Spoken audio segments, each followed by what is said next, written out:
मुंबई पर राज करने वाली गॉड मदर, जिसने भाई के जाने के बाद पूरे शहर को अपने इशारों पर नचाया। आखिर कौन थी वो और कैसे बन गई अपराध की दुनिया की सबसे बड़ी आपा। नमस्कार, आगाज टाइम्स देख रहे हैं आप। मैं हूं आपके साथ पलक शर्मा। माया नगरी मुंबई एक ऐसा शहर जहां सपने देखने वाले लाखों हैं, लेकिन उन सपनों को पूरा करने का रास्ता हर किसी के लिए आसान नहीं होता। इस शहर ने कई सितारे दिए, कई दास्तानें गढ़ी, लेकिन इसी शहर ने एक ऐसा दौर भी देखा जब लाखों लोगों की किस्मत एक भाई और उसकी बहन की मुट्ठियों में कैद थी। जी हाँ, कहते हैं ये वो दौर था जब दहशत सिर्फ गोलियों की आवाज से नहीं बल्कि एक नाम से फैलती थी, और वो नाम था हसीना पारकर। हसीना पारकर का जन्म महाराष्ट्र के रत्नागिरी जिले के मुमका गांव में हुआ था। वे कुल 12 भाई बहनों में 7वीं संतान थी और दाऊद इब्राहिम उनकी बड़ी पहचान है। जी हाँ, उनके पिता मुंबई पुलिस में हेड कांस्टेबल थे, जबकि मां एक गृहिणी थी।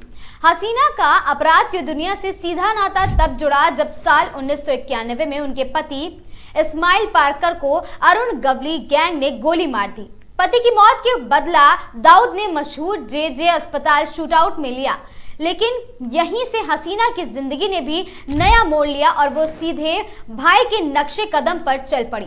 मुंबई में अंडरवर्ल्ड का मतलब लंबे वक्त तक सिर्फ मर्द डॉन हुआ करता था, हाजी मस्तान, करीम लाला और दाऊद, लेकिन इसी बीच उभरी एक लेडी डॉन, हसीना आपा।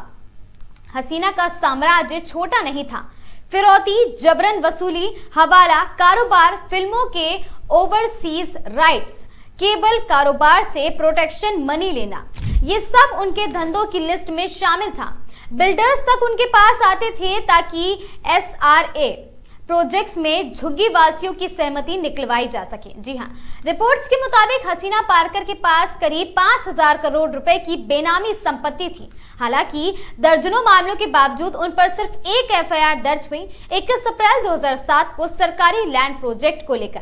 हसीना के परिवार में पति इस्माइल, बेटा दानिश और अली शाह और 2 बेटियां थी।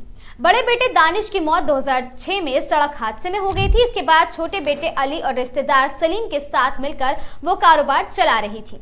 हसीना पर 88 केस दर्ज थे, फिर भी अदालत में उन्हें सिर्फ एक बार पेश किया गया। साल 2008 में उन पर जबरन वसूली का केस हुआ और हवाला रैकेट से जुड़ा होने का आरोप भी लगा था।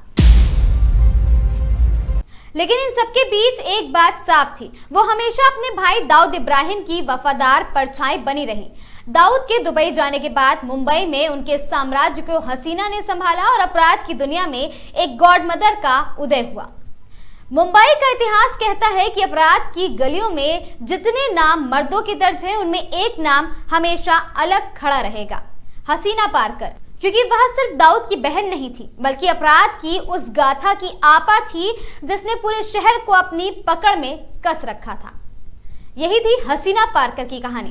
फिर मिलेंगे अपराध में किसी एक नई कहानी और किस्से के साथ। तब तक के लिए बने रहें हमारे साथ। अगर वीडियो पसंद आया हो तो वीडियो को लाइक, शेयर और चैनल को सब्सक्राइब करना बिल्कुल ना भूलें। मैं थी आपके साथ पलक शर्मा। देखते रहें आगाज टाइम्स।